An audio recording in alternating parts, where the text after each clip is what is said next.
دمخواش هنرمند چیای کرمنج افرین هنرمند خلیل خمگین سالا 1954 دا لگنده چقاله جیرن نوچه شیه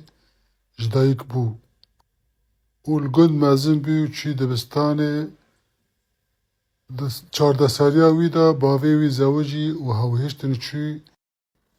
جبر وی یکی وی دبستان بردا و دست بکار کر جبرگو مالباتا خوا خودی بکه و گرلک استنگی و زحمتی دیتن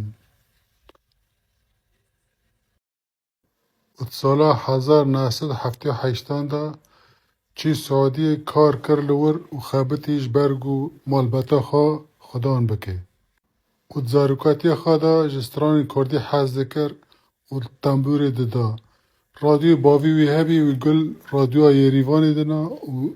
دنگه کرمانشاه گل استران کردی دنان. سالا 1985 دا هات آلمانیا کت کما برخودان و استران خواه بردوام کرن و پیش خست و نافدار بو. و تا نهال آلمانیا دجی و ام جانک خواه شویر دخوازن و ام دبیجن تهر بجی و تهر عبی.